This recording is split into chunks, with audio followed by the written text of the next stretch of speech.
Welcome to his Creek Workshop. My name is Yuchol. Today we're gonna work on my version of chamfering machine, but you can use it for chamfering, beveling, and deburring. So every other ing, I don't know, it may do it. So let's take a look.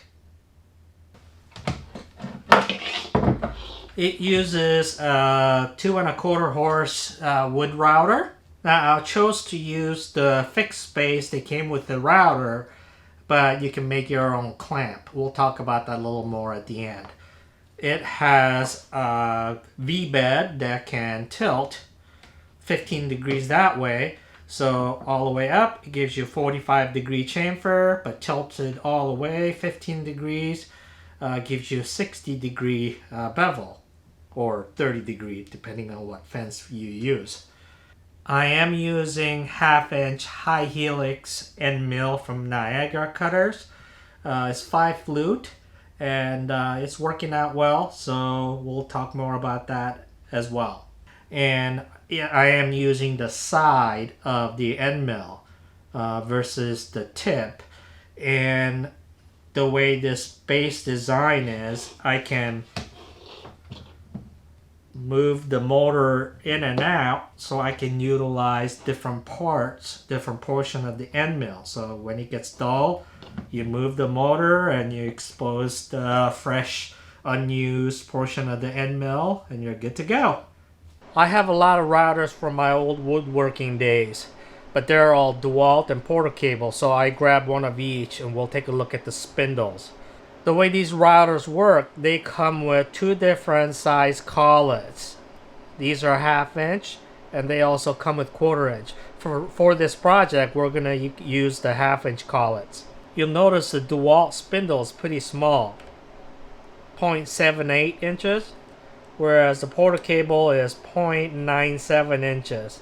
I never noticed the difference before. It really didn't make a difference running router bits for wood. The Porter cable also has more steep taper on the spindle, whereas the DeWalt is pretty shallow and it's thin-walled. Let's take a look at the collets themselves.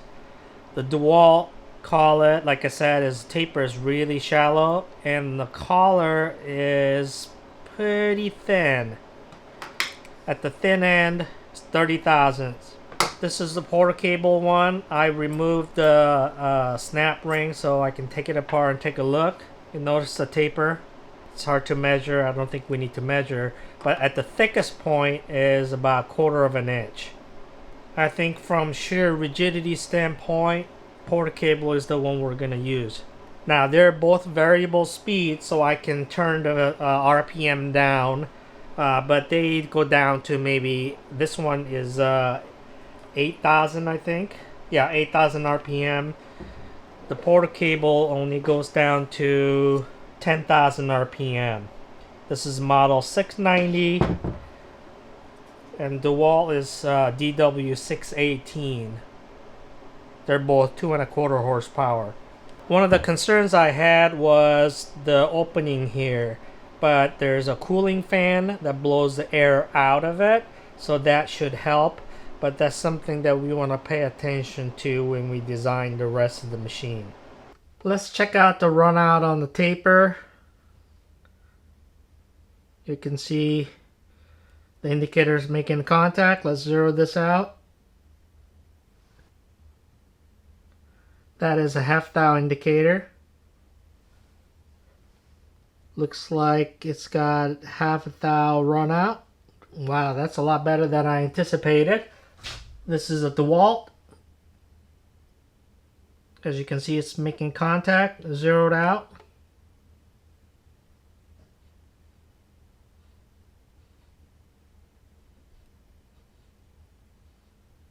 Ah, 1/2 thou run out again on this one too. I expected a lot worse.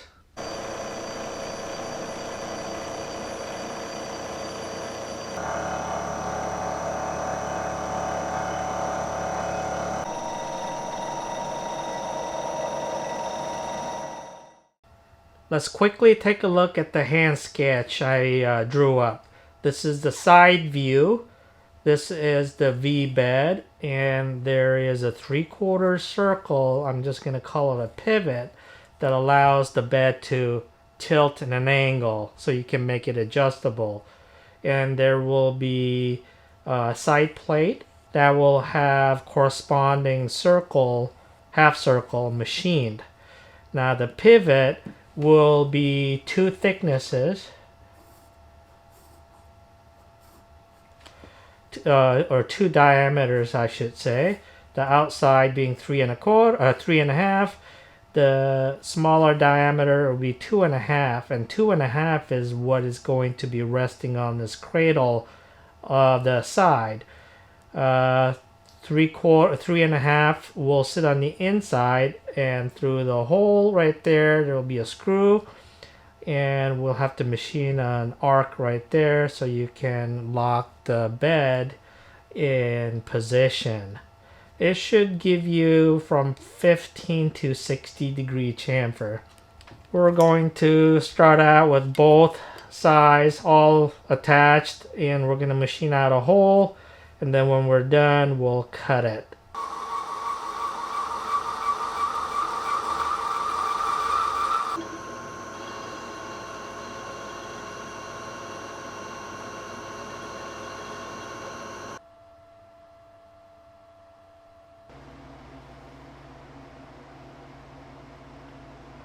We're gonna machine a 16 degree arc on that half and this half. 16 degrees because we want to go 1 degree this way and 15 degrees this way. That will allow the V-bed to be adjusted and get other chamfer angles besides 45.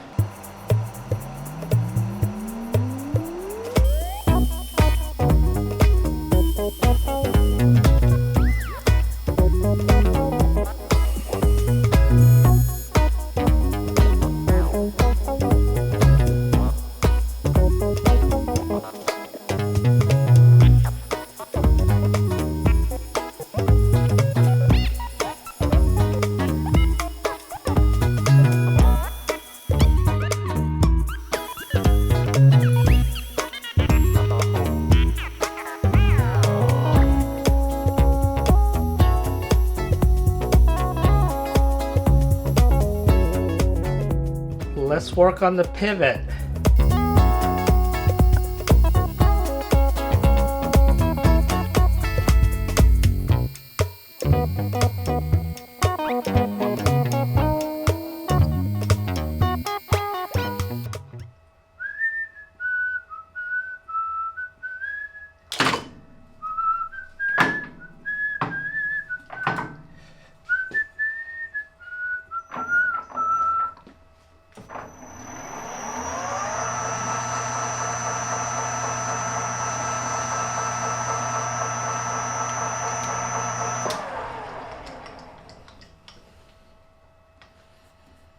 That should work.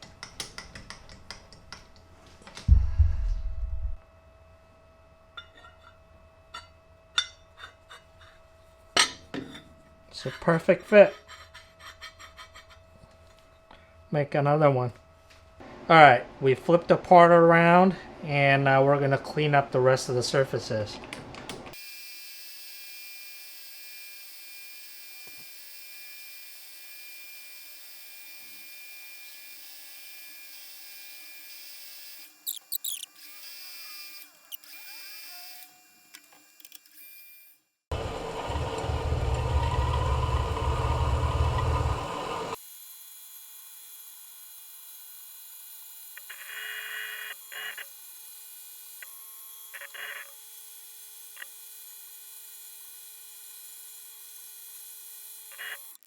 We need to true up this corner that we just cut. Unfortunately, I don't have an end mill that's long enough to make that depth of cut, but I do have this shell mill with a long arbor, so that's what we'll use.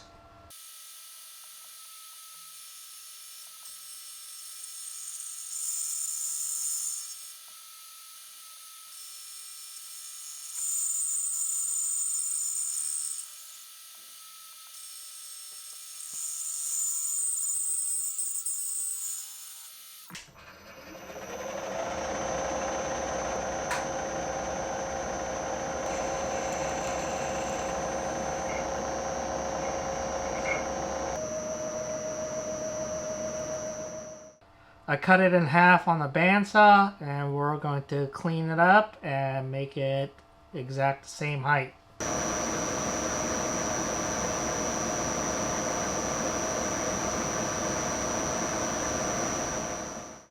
Let's take a quick look at how the motor is going to mount. This is the mounting plate that'll be welded on. I simply drilled a big hole for the spindle to clear, and as you can see, there will be 2 screws. This side is pivoting, and this side has a slot so that the motor can rotate up and down, and that's what's going to give you different size chamfers. And to make it easier to make that adjustment, we're going to put a cam at the bottom of the motor, and the cam lobe, by turning, will raise and lower the motor assembly. We got a small round stock that I cut off. It's about 1.1 inches in diameter, and we're gonna drill a hole for a 5/16 inch rod, and we're gonna offset let's see, 167 thousandths from the center. Remember, when you offset from the center, the actual cam action is double the offset. So we're looking to get around 330 thousandths of lobe movement.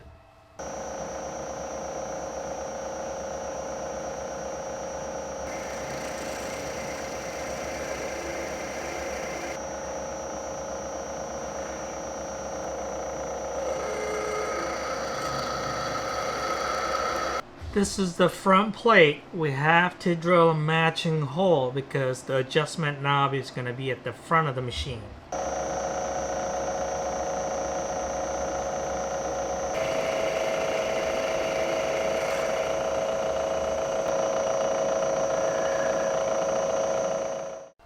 I wanted a way to attach the shop vac, so I modeled this up in Fusion 360 and printed it on my 3D printer. I bored out the hole. Now we're gonna drill and tap mounting hole screws 1024.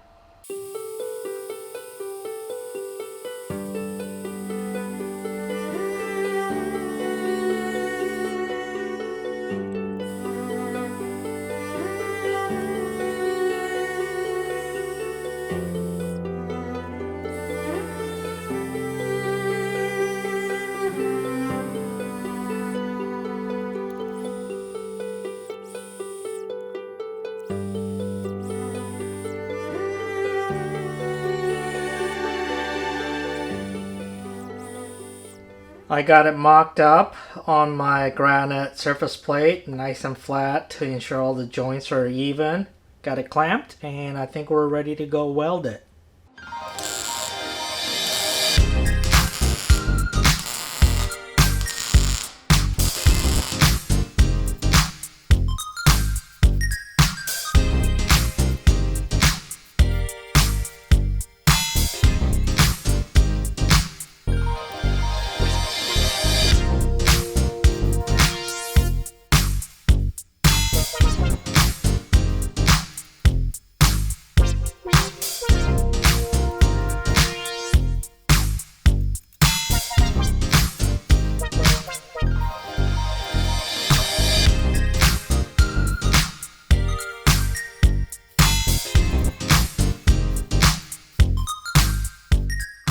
The main base has been welded and I ground the welds. Still needs some work, but let's shift our attention to the bed. It's gonna be 1/2 inch thick material minus whatever we end up losing after we dimension it, but it's gonna be 12 inches long and somewhere around 3 inches wide. It's still gonna need a bottom plate, but I haven't decided what that's gonna look like yet, so that's TBD. Let's go to the mill.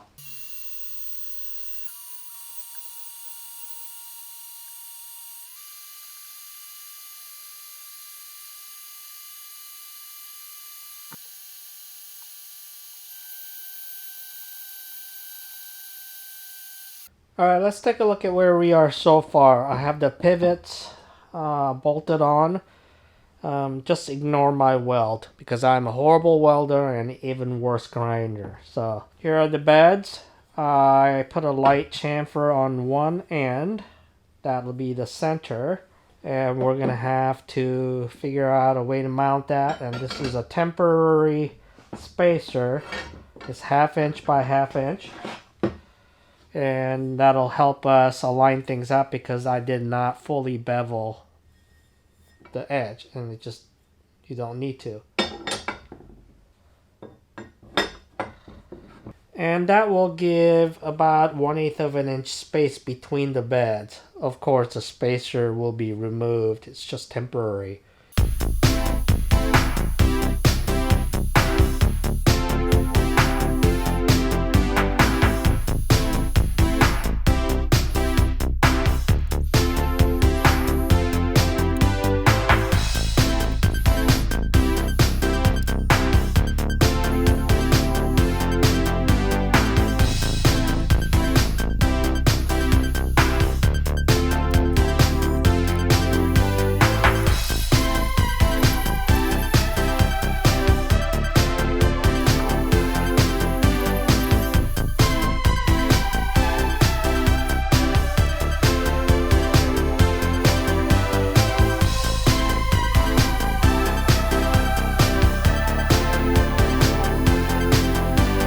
We got all the slots milled. They're 1/2 inch apart.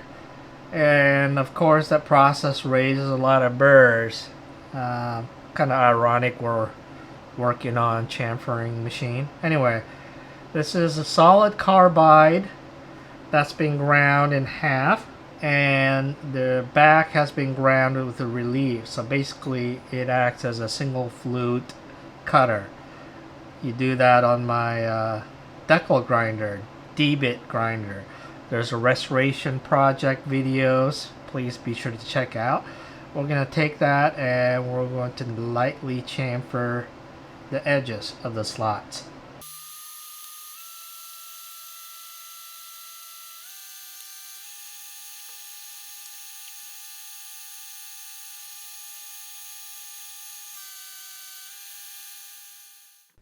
And this is when I discover my big mistake. I mounted everything, mocked it up, and raised the router all the way up.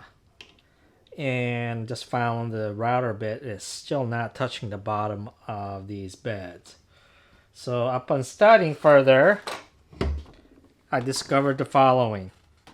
Remember this drawing? The pivot disc needed to be machined to this point. But I mistakenly machined to this point, the top of the bed, instead of the bottom of the bed. So I got another 1/2 inch to machined. And that would allow the bit to come out far enough. But that means the rear bulkhead will probably interfere and I need to machine it down further. And this router base plate will certainly interfere by hitting the bed, and I'll need to remove further. And not excited about that because that certainly means this won't be one continuous piece of base. I need a drink. And it's still in the morning. Alright, I think I corrected my problem.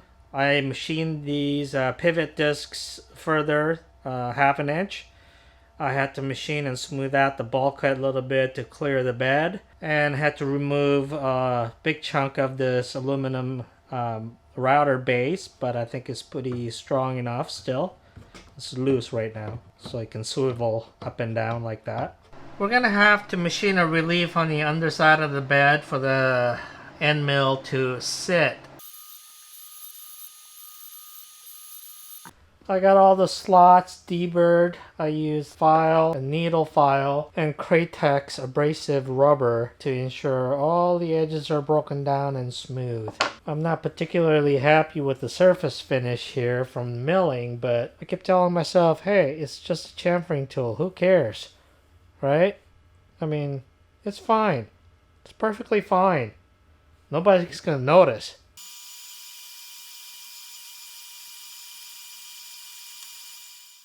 As you can see, I had to put some body filler on that base. I got a little carried away with the grinder, but that's alright, that's for aesthetics. But while we wait for that to cure, we're going to cold blue some parts. This is the cam. I just welded on a 5/16 inch round rod. So these three parts will cold blue. I'm using Brownell's Oxbow Blue. They work great. I bought that big jar years ago and it just lasts quite a while.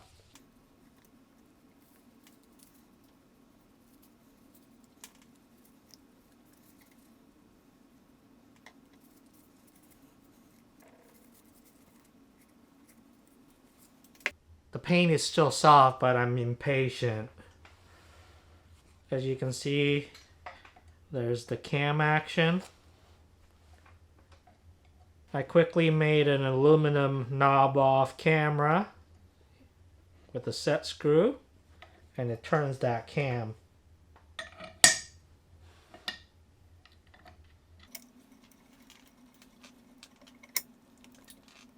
As you can see, there's a floor there that tilts towards the shop vac.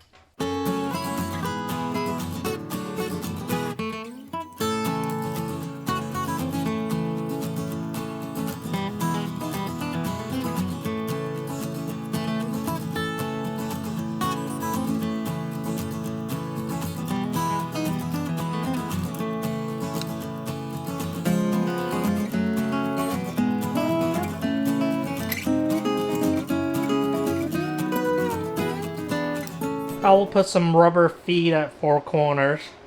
To set the correct angle, one of these digital angle gauges work well. You set it, zero it, and then you stick it on there and set it at 45. Now, I have to lean over.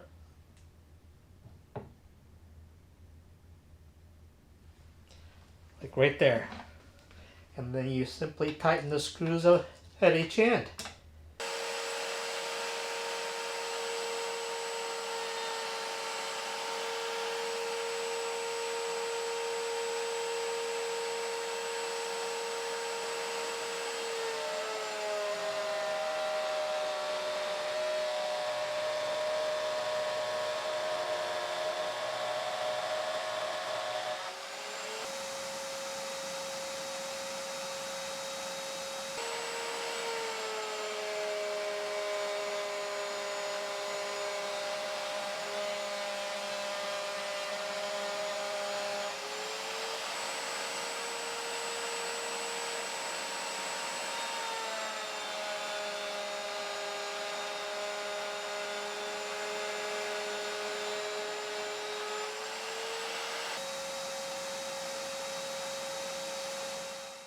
The surface finish you get varies depending on how deep of a cut you're making.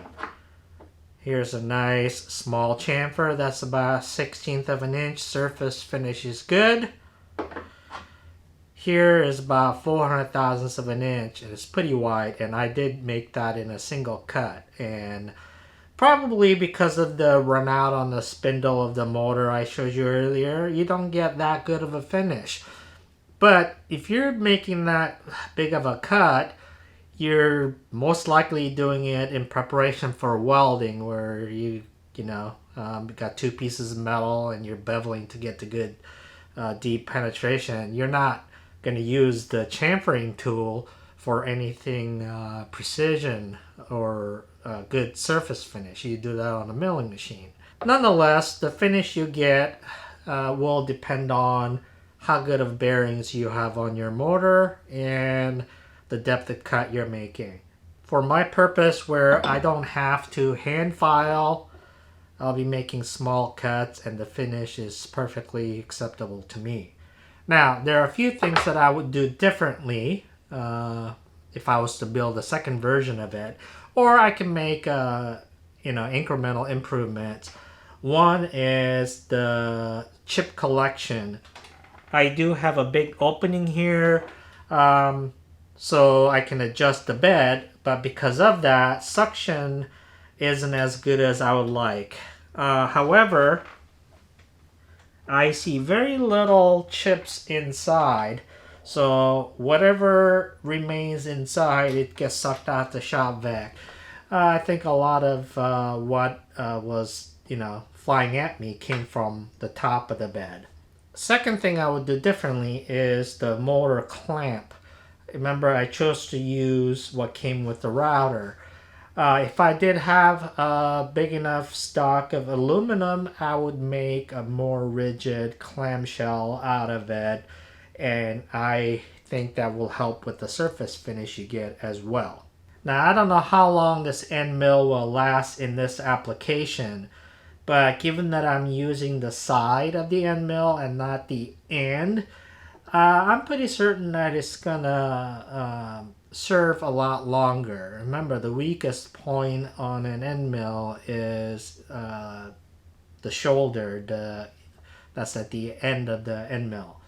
And again, being able to slide in and out and utilize different surface will be beneficial. I hope you enjoyed the video, and if you decide to build one of your own, be sure to send me a couple photos. I would like to see it. Thanks for watching.